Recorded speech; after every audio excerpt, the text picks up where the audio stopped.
好，来关注一下现在尹锡悦最新状况，他是不是已经神隐了好几天哦？那本来他今天是要到国会报告，但稍早之前就是他没有传出一个新的消息哦，就是他临时又请假啦，所以他今天就不会再去到国会。那但是他明天仍然要面对到被弹劾的这件事情，所以看起来在弹劾之前他是不打算跟大家见面了，找尽了各种方法来显示出，就是好像他做的很有道理，他现在没有办法找台阶下哦，所以我们来看一看这一次这个等于说无预警的这样的戒严，让大家已经是引发了全球的哗然哦。那但是竟然现在还有消息说有可能会2次戒严哦。那这个消息是怎么样呢？说他们的这个中队以上的指挥官哦，已经收到在8号之前的紧急召集哦，那下达了限制休假的指令，可能是军中发现要宣布2次戒严的征兆哦。那他这样的短命戒严引发强震哦，现在南韩的危机非常的大。你看到了有一些海军陆战队的老兵哦，直接到了这个首尔总统府前面，反对尹锡悦的集会上面剃光头以示抗议，还有2500名的首尔国立大学的学生，因为这是尹锡悦的母校哦，他们聚集在校园要求尹锡悦下台，说作为他的后辈啊，还有一些教授呢、学生啊，通通都看不下去，他们甚至在抗议的时候，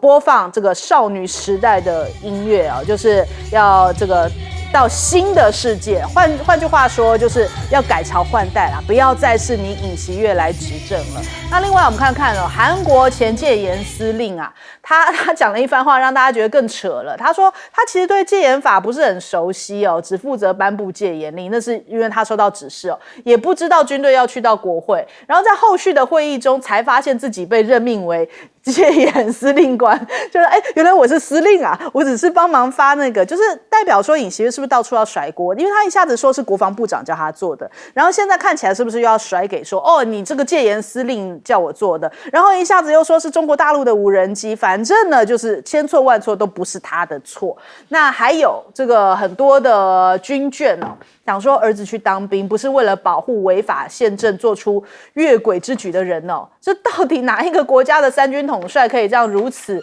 这个恣意妄为呢？那我们还看到有这样的一个画面哦，就社群媒体上面疯传一名南韩的这个 K-pop 的男团的团员他当晚正在主持电台节目，结果呢就突然插播这个戒严令要他报道出来。那他讲完之后就是紧张的，就是还把嘴巴给抿起来，就是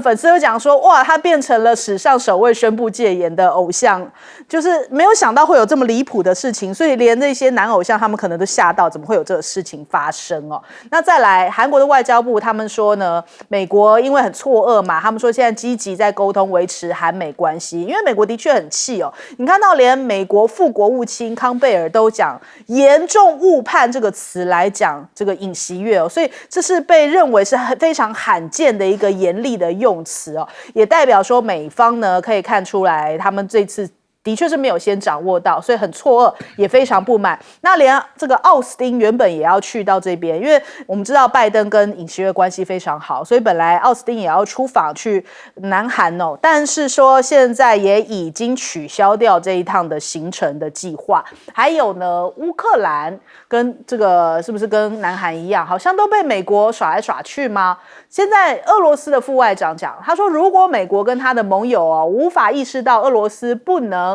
无限制的被施压，俄罗斯将在俄乌的冲突当中用更强大的军事手段来回应啊。那这个现在美国的众议院的议长麦克，他其实也拒绝了这个拜登不是现在要赶着下台之前要给240亿要把这个钱给乌克兰吗？他说这不是你拜登可以说的算的。我们来听听。It's not the place of Joe Biden to make that decision now. We have a newly elected president, and we're going to wait and take the new commander-in-chief's direction on all of that. So I don't expect any Ukraine funding to come up now.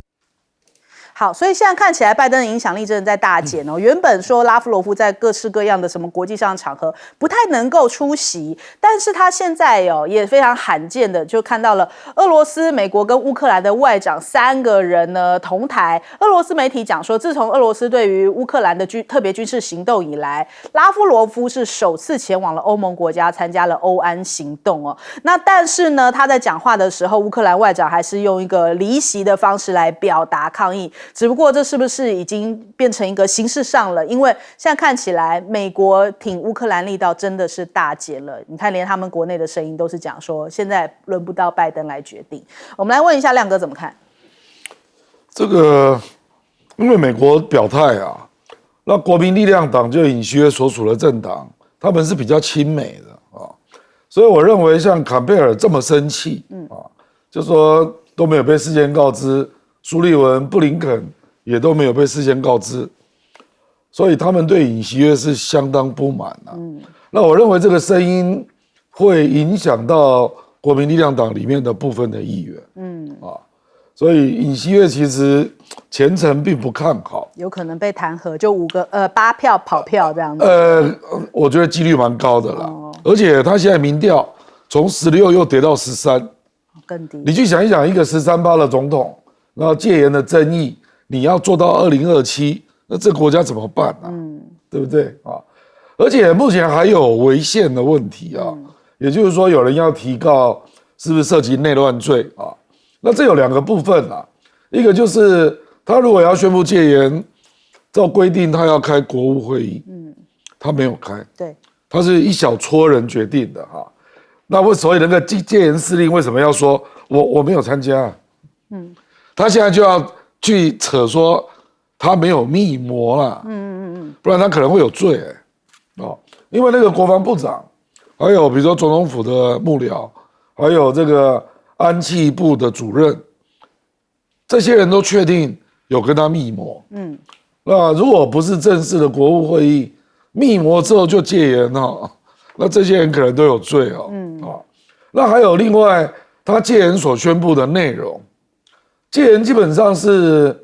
就是集会、游行、结社一些权利暂时停止嘛，可是并没有包括停止国会集会。可是尹锡悦宣布戒严令的第1条就是国会要停止开会，这也是违宪的啦。对，所以我跟你讲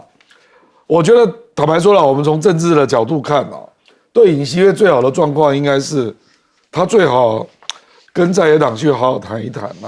就说我辞职了，那你司法不要追究还有一个谈判空间。那当然最好的情况就是国民力量的主席跟他一起跟在野党谈判，不然明天就要表决了。明天表决我觉得凶多吉少了。那至于你讲到说什么2次戒严这个是韩民族新闻爆料韩民族新闻是最反对尹锡悦的报纸所以他就是要让他见光死了就是说，所以不排除有这件事情，就是要先讲。可是我认为这件事应该不是像韩民族新闻所讲的这样，因为它就是左翼的报纸我觉得可能的原因是这个陆军怕乱就大家不要出去了，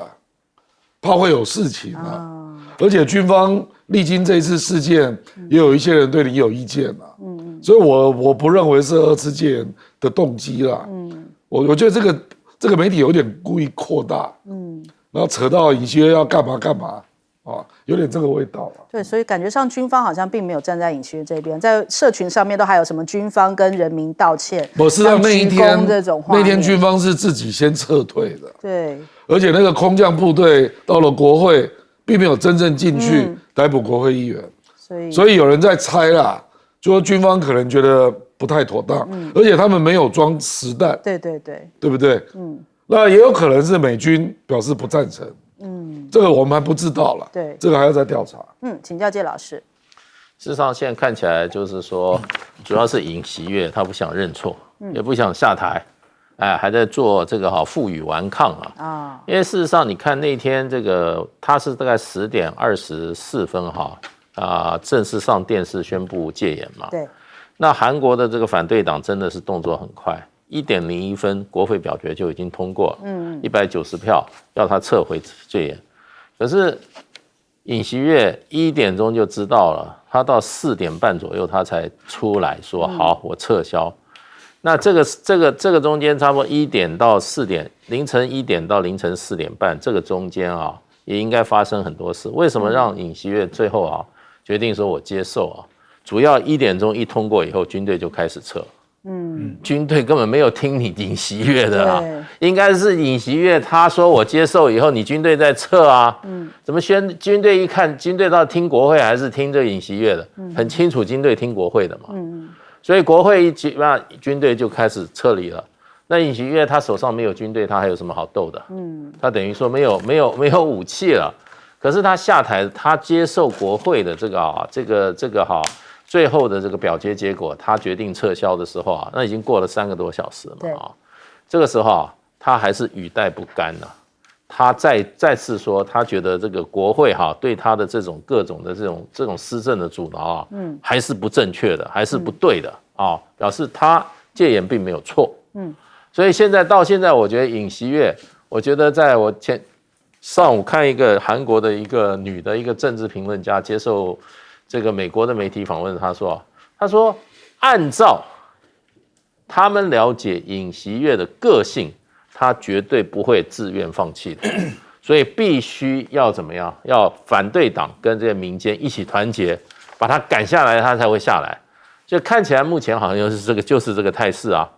他昨天本来要出来讲话的，可能我想也是要再度强调他自己怎么样，自己是没有错的。可是最后可能有一点点机会啦，因为他现在他的执政党自己的同党还基本上是反对这个反对弹劾案的，所以呢这个事情还在发展中。不过明天如果说弹劾没有过的话，我认为韩国目前的动乱会加剧。对，那会多久的话，就看尹锡悦这个案子什么时候能够尘埃落定。总工会说罢工到下台为止对，现在的这些抗议其实都还正在进行当中哦。好，我们来问一下赖老师。现在欧洲、美国的盟友，很多人在问你，美国到底是事先知情还是事先不知情？那我们都知道，这个苏利文在第一时间马上就出来说我们不知道。后来布林肯再出来说我们真的事先不知情，这代表什么？代表美国的压力很大。因为他的盟友都在问，也就是说，如果你美国事先知情，然后你没有阻止，那就是表示你默许。那这个是一个严肃的事情。为什么？因为韩国没有发生战争，国内没有发生大动乱，也没有发生重大的自然灾害，造成整个国家的政府瘫痪，都没有发生这些事，你怎么可以宣布戒严？怎么可以宣布军管这样的一个情形？所以他的盟国都在问一个同样的问题，就是你美国事先知情还是不知情？但是大家合理的推断是认为你美国事先知情，不然的话，台湾的那个绿党不会在第一时间马上 po 文响应这个韩国的戒严，因为他也推断，我猜了他可能也推断这个美国应该是事先知情。为什么？23000的驻扎的美军在韩国，还有 CIA， 还有他们所有的这个美国所供应的软件，都是在他们的监控系统内，包括苹果电脑，包括这个苹果手机，包括这个脸书，包括所有的，甚至微软都有后门，怎么可能美国一无所知？所以他们都一直认为美国应该是事先知情。当美国一直不断的在洗说我真的不知道的时候，坎贝尔跳出来了，因为这是一个美国对韩国的一个重大的外交情报的挫败。为什么？你事先完全不知情，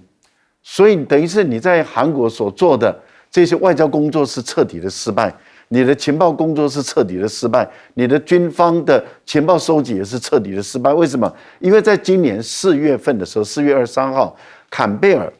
还在赞赏这个尹锡悦跟岸田文雄，而且还在说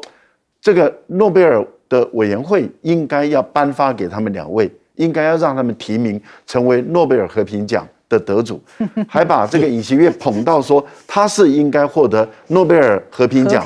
的人，和平奖的人来宣布戒严。那你想想看，这个对坎贝尔来讲是多大的羞辱？对因为坎贝尔把尹锡悦捧到最高点然后结果这个人宣布戒严，坎贝尔就只好讲的重话了。讲的重话，其实现在大家在看呢，如果明天国民力量党没有弹劾尹锡悦，那就是美国人在玩假的。也就是我们一般来讲，川普指控拜登的民主党就是伪君子，那也就是说冠冕堂皇的话，表达得很生气，暗底下还是希望尹锡悦继续在位置上，因为尹锡悦是史上最亲美的韩国总统，所以对美国的民主党来讲，他是一个最听话的总统，怎么可以把他搞掉？好，我们先休息一下，广告之后马上回来。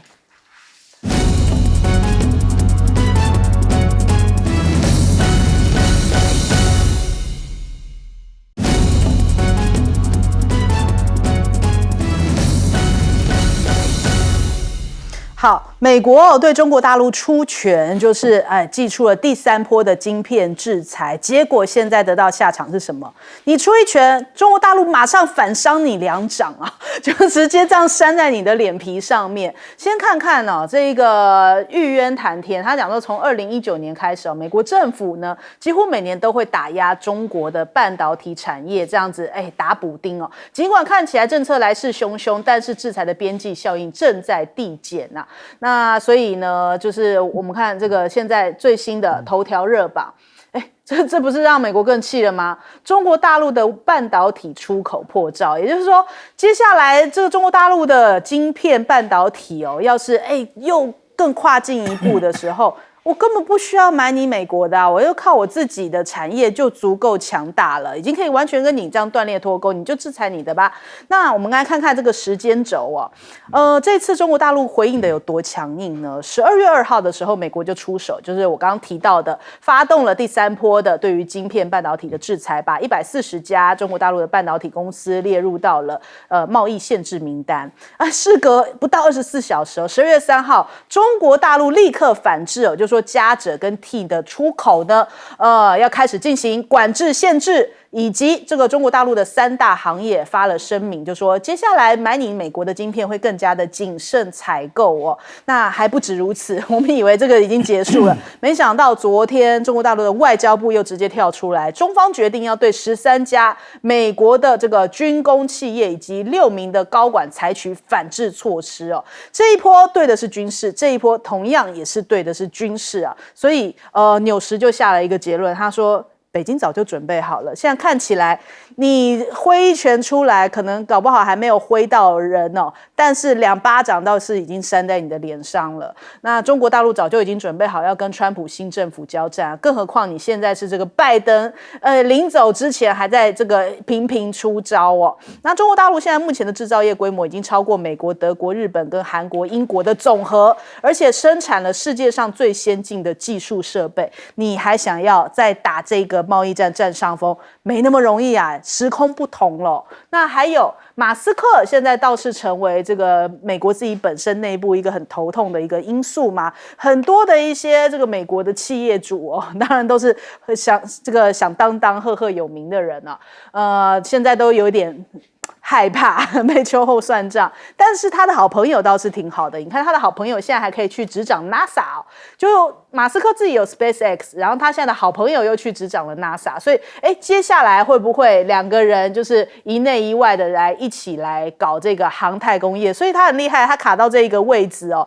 同样还可以振兴他自己本身的私人企业。那我们讲到说，但是站在他对立面的朋友们呢，不算朋友，算对手。对手很担心被报复，《华尔街日报》就有一个专刊在讲说马斯克的竞争对手很担心他会用新权力来对付他们像是这个汽车公司跟科技巨头现在呢都赶快想要在川普政府当中寻找盟友，因为过去得罪了马斯克嘛，看看有没有其他的浮木可以抓一下。因为马斯克他是采取一个焦土战术让昔日竞争的对手包含了微软的创办人 Bill Gates， 还有 Amazon 的创办人 Bezos， 现在都非常的的担忧被找麻烦了。不过 Bezos 也像这个祖克伯一样，祖克伯当初还要跟马斯克打拳击耶，两个人水火不容。那后来还不是也是去了海湖山庄，现在 Bezos 也去了。那他不是去海湖山庄他是去到纽池主办的活动的时候，发言说支持川普新政府推动松绑的这一些策略。哎呀，赶快向这个昔日的竞争对手、死对头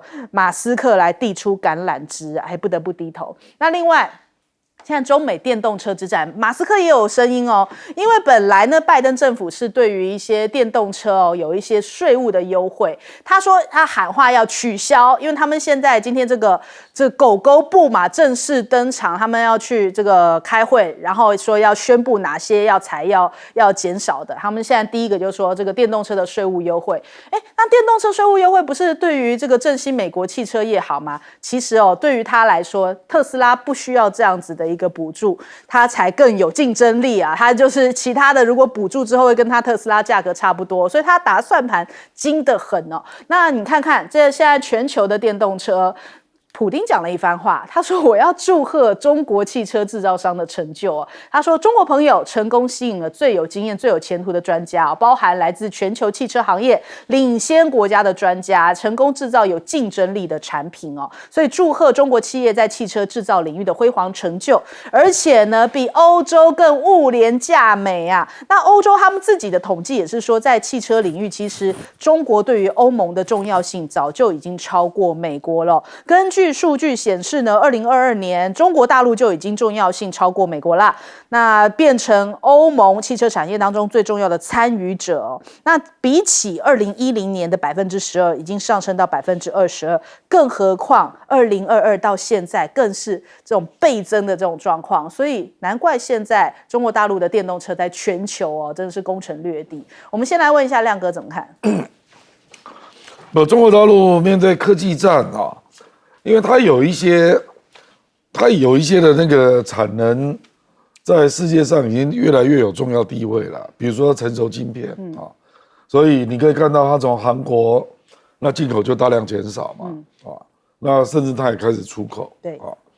那有一些是供应链比如说它刚好占重要的零组件那就有可能卡到美国某些东西了尤其是军工产业。所以我觉得中国大陆大概在盘整它的科技战反制的筹码了，而且它也把相关的那些行业再把它组织化了，就大家就一起出手这样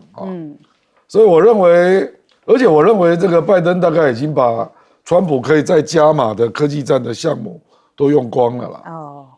因为川普大概卸任的时候，2020美国对中国大陆制裁的公司跟个人大概是600多，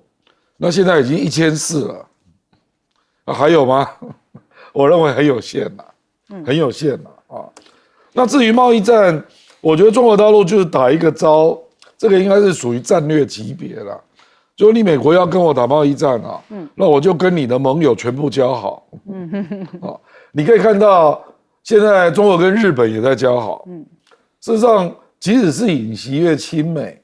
中韩的关系也是在交好。对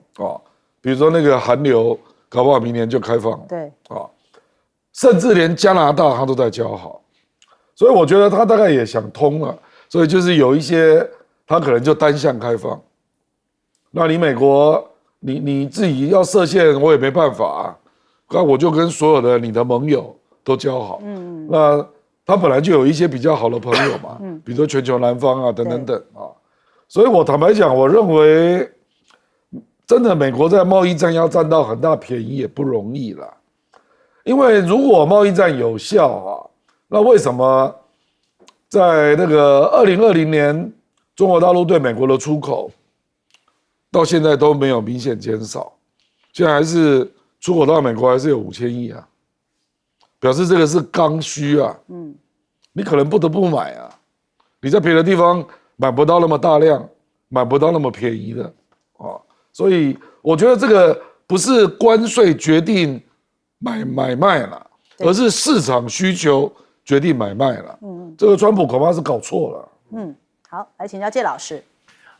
其实中国大陆从上一任就是川普第一任开始啊，就承受了美国的这个贸易战的压力啊，所以中国大陆就一直在调整。那事实上的话，这个拜登的4年也延续了对中国大陆贸易的压力哈、科技的压力啊，还有这种经济发展各方面的这种压力啊。所以过去8年，中国大陆一直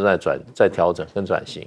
那么很大的一个目标就是能够对美国发起的贸易战或者说科技战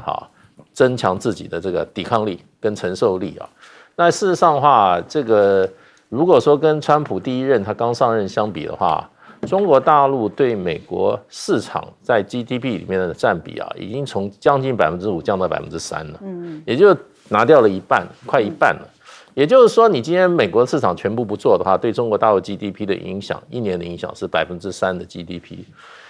虽然还是很大，可是已经更低哦，更低哈，只有2.4。2.4，那也就是说，它的承受力已经怎么讲，影响已经降低了，对，而降低了一半以上啊。对对对。那科技的话，中国大陆你可以看，就刚华为一个公司来讲，美国对华为的制裁是又急又猛。基本上把你赶出了这个所谓的 Android 的这个作业平台系统里面，然后把它的重要的核心晶片全部断供。对对对。那可是呢 ，Mate 60 Pro 经过这个3年多吧时间，就全部就怎么样摆脱了这个科技的依赖，用自主的科技跟自己的生产能力完全怎么讲？等于说摆脱了美国这个制裁，对，所以我觉得就是说，中国大陆过去不管是政府跟民间企业都基本上在美国的这个贸易跟科技战之下快速增强了自己的体质。所以现在中国大陆，我想等于说，所以美国的很多人也在警告川普政府说，这一次中国大陆是准备的周全啊。那另外一方面，这次美国这个川普的这个打击面是360度，所以你能够集中多少力量来打中国大陆，那么都还不一定。况且中国大陆也准备好了，对，而且最近出手的镓、锗、锑3种稀有金属，全部对美国断供。那这对美国的影响也是相当大的。对，好，赖老师。对，纽时的分析评估是认为大陆已经准备好而且呢出手会很快，因为这一次针对美国。这个镓、锗、锑还有石墨，还有其他的金属，稀土的一个禁止出口这个来得很快，而且是第2天就反应了。也就是说，当美国的商务部对136家中国的企业实施限制的时候，中国第2天就出手了。那这个在纽时的评估里面认为，大陆早就准备好了，而且它的体质也已经是强大了。对，那体质强大，一个国家等于是美国、日本、德国、韩国、英国等5个工业强国的总和都不到一个中国。那这样的情形下，你美国如何去跟中国大陆进行贸易战、进行科技战？那因此，中国大陆目前的一个做法，其实就是给特朗普、给川普下马威，就是说你如果跟我打贸易战，你来试看看，我都已经准备好了，我随时可以出手。大陆的一般的做法，我们发现它有2点。第一点是先警告，这个对于对手来讲，例如说，假设美国要跟他打贸易战，他先警告；欧盟要跟他打贸易战，他先警告。所以他首先的做法就是先警告，那是对对手；但是对国内的相关的业者是先提醒，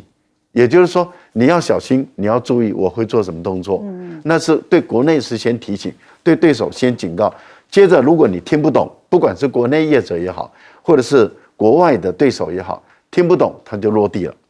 对，所以你看他这一次里面，他很明白的，例如说对美国，他早就把稀土列为管制了，但是他是审批出口，这个已经告诉你说我已经警告你了，审批出口，就是说你要进口我的产品可以，那要经过我审查，但是事实上美国还是可以获得。可是当你美国继续再去对中国大陆实施贸易战的时候，实施科技战的时候，你看它就禁止出口了，这个叫做落地了。对，一旦禁止出口，而且是法律追究责任。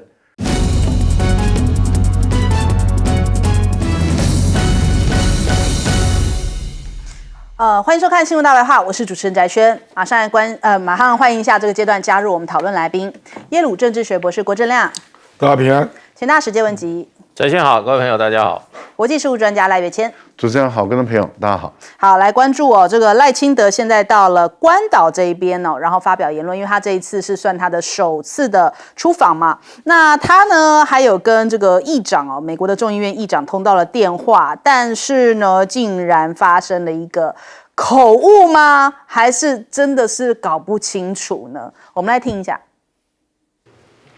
关岛和台湾都位处印太第一岛链，共同面对极权主义的威胁，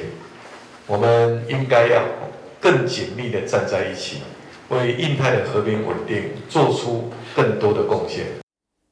对，听着现场的媒体一愣一愣的，第一岛链，关岛跟我们第一岛链哦，就是其实大家都知道，连高中生也都知道，就是有学过的，我们第一岛链哦，其实就是从这个冲绳啊、台湾、菲律宾啊，这算是第一岛链，关岛人家是在第二岛链，好吗？那结果赖清德现在重新定义了，这是美国说的不算，赖清德说的才算。告诉你，第一岛链从日本冲绳要到关岛拐回来台湾，这个现在让大家重新开了眼界，第一岛链会转弯。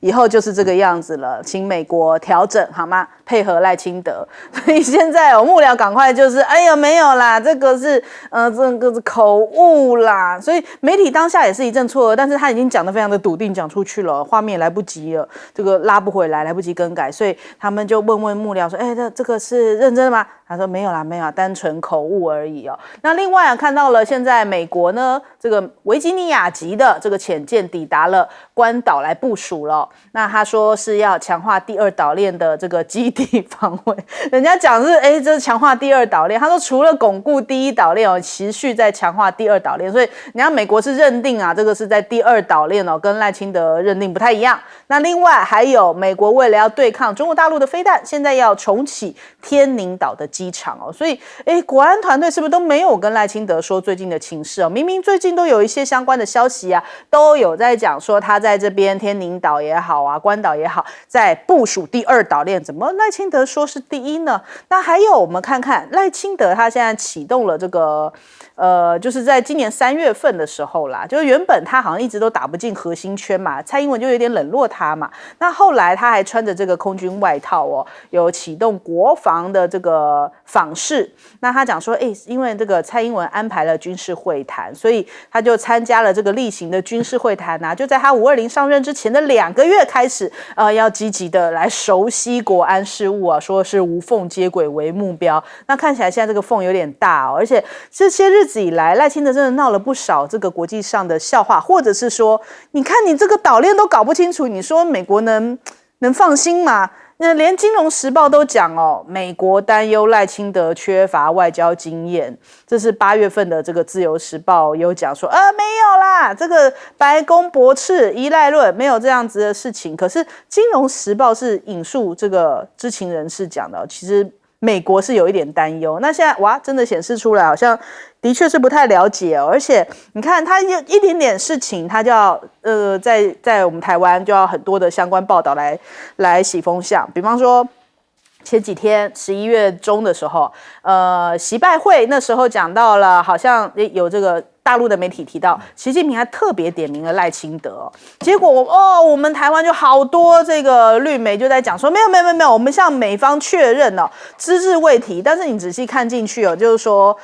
他们问了相关的，比方说华府人士，他们并没有回应，但是根据了解是只字未提。那你到底从哪了解呢？人家都没有正式的回应，那你又突然可以了解，所以是不是显示出来他对于整体的地缘政治，或者是对于外交，甚至连岛链都搞不清楚？真的让大家觉得有一点错愕。那另外还有呢，现在美国的前参议员博杜现在获得了川普提名哦，担任驻华大使。那曾经也讲说，中美脱钩是巨大错误哦。他在2018年的时候有访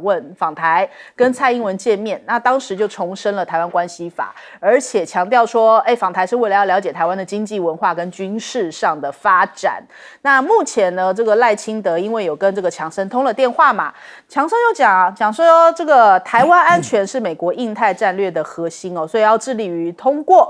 过这个年度国防授权法来强化这个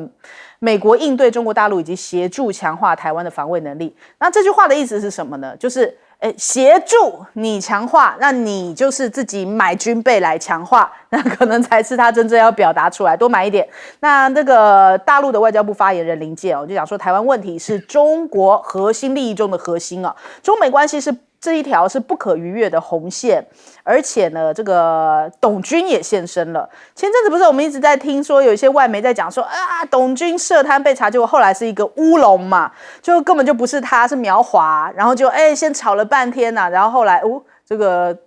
打错人了，然后报错人了，才这样不了了之哦。结果他现在在5号的时候现身在几内亚湾的安全刑事专题研讨会上面，只是说现在还没有看到相关的现场照片就是了。那美国是不是想要把台湾当成提款机？现在苏立文示警哦，他说如果跟解放军开战哦，这个美国的弹药库可能会很快用完哦，所以应该要扩大国防生产。那所以这是不是也是讲出了一番大实话？很多人以为就是我们不用怕，因为我们有美国爸爸挺我们，台美关系坚若磐石，所以只要我们干嘛干嘛，就美国一定会出兵保护我们的。结果你看现在真相是说弹药会很快的用完，所以美国不见得会出是一回事，他叫你自己买可能是他们真正的做法。还有现在真正的还有一个事情是同样也是从利益考量，美国的议员现在建议台湾可以购买阿拉斯加的天然气哦，说是要防止中国大陆的封锁，同时还可以深化台美关系啊，就是买多一点，买一点波音，买一点武器，买一点天然气啊，所以其实你看他们打的算盘都是做生意发大财嘛。他说一方面可以解决你短缺问题一方面可以深化我们的关系会更好那也可以就是破除，就是接下来如果被封锁的话，你可能这一层忧虑就可以少一点。但问题是被封锁，你管他是从阿拉斯加还是从哪里进不来就是进不来啊，他没有讲出一个真正的实话美国阿拉斯加的这一个参议员呢，他就讲说这样子我们阿拉斯加天然气的运输船而不是一艘从卡达或澳洲来的船可能是不是我们美国来就会比较愿意放行所以你要多买一点我们的天然气。那我们台湾经济部的能源署的数据我们99%的天然气都是依赖进口。那现在呢，这个澳洲是第3名，前3名是澳洲、卡达，不对，澳洲是第1名然后卡达、俄罗斯是前3名，美国是排第4啦。所以是不是因为觉得买的少，所以才有这样的一个提议嘞？我们来问一下亮哥。这个赖清德这个说辞，实在难以想象，不是幕僚有准备的，就自己讲这个是很奇怪，因为这个蛮正式的讲话，一般都是幕僚准备的，幕僚怎么可能写成这样？所以我难以理解啦，因为我觉得这种场合一般是幕僚准备稿，那他为什么会自己讲？因为自己讲才有口误的问题对不对？不然我实在难以想象会这样讲话啦。而且美国最近还把日本的冲绳的部分的那个飞机撤到关岛，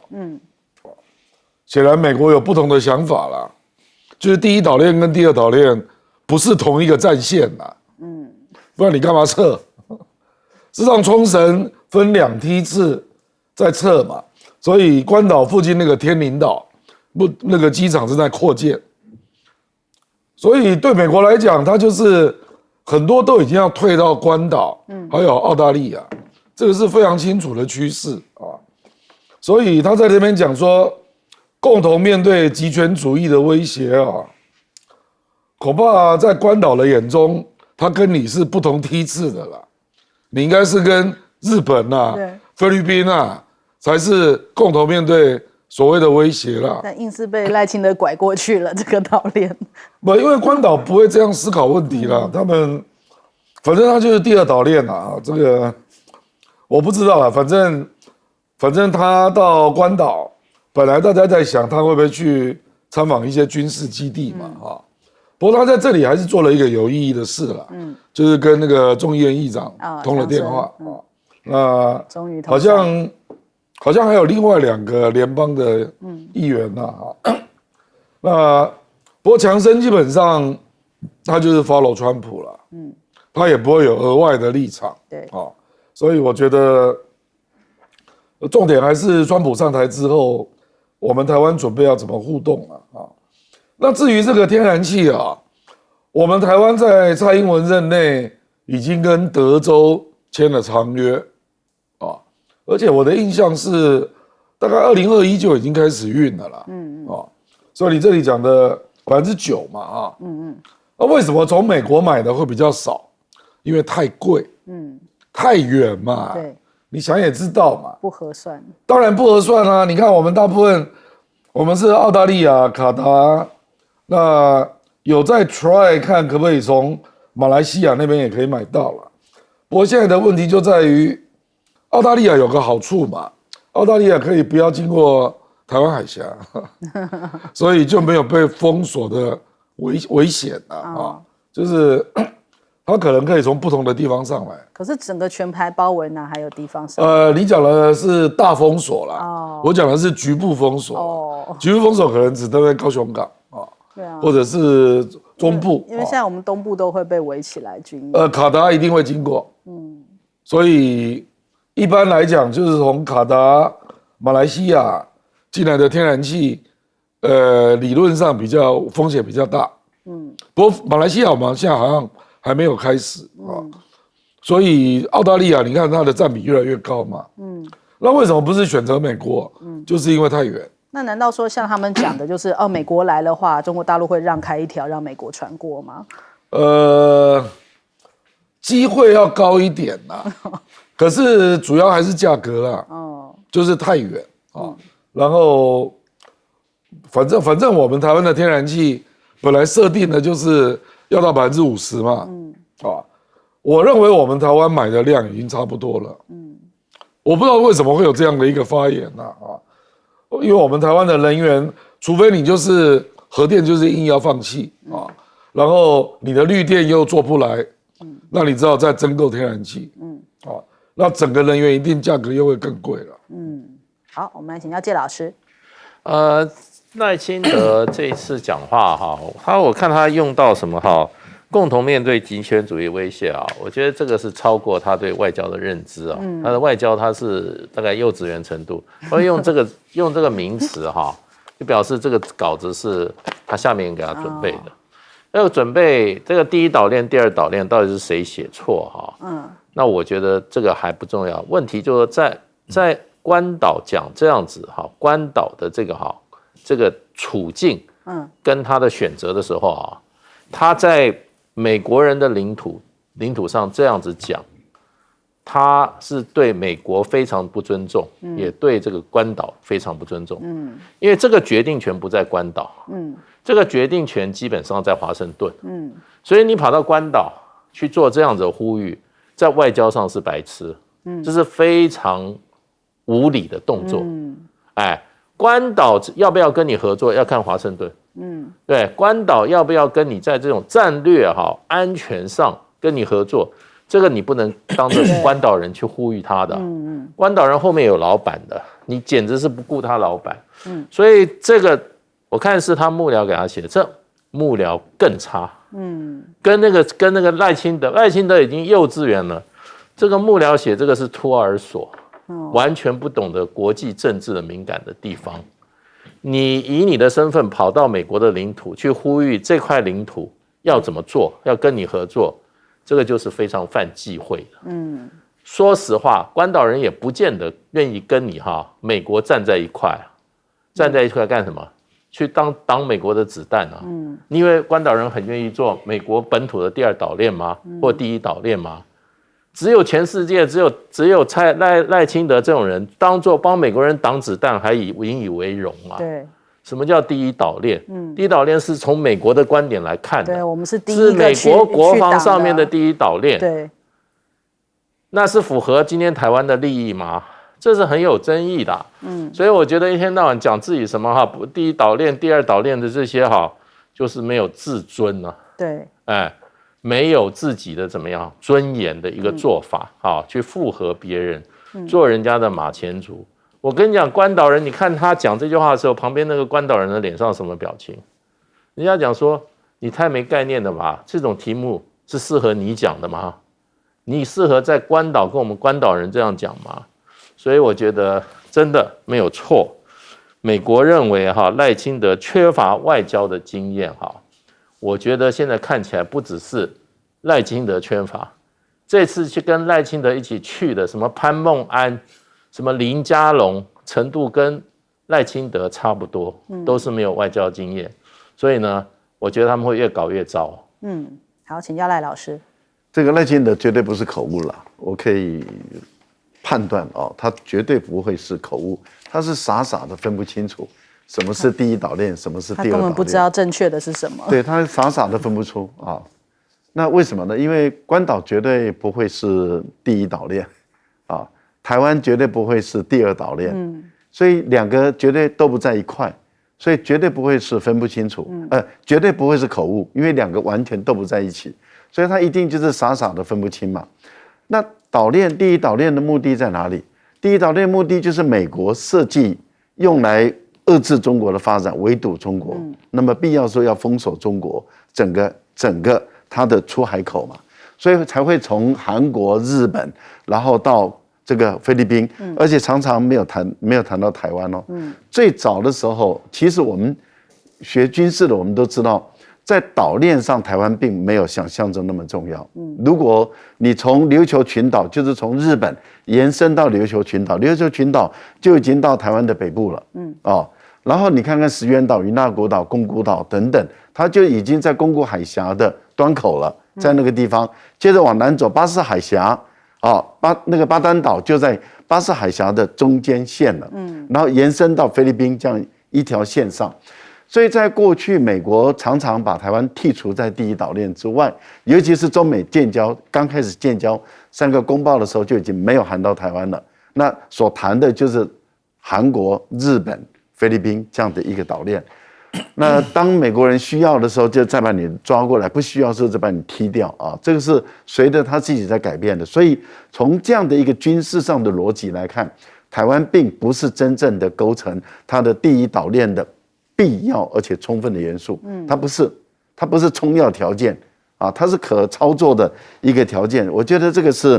赖清德一直没有搞清楚的一个问题。但是我们第二个问题是在于，当第一岛链没有的时候，第二岛链没有意义了。你第二岛链，你不管你从日本开始切日本关岛，或者是你从阿拉斯加、夏威夷到关岛，就往外延伸出来，其实没有意义了。为什么？因为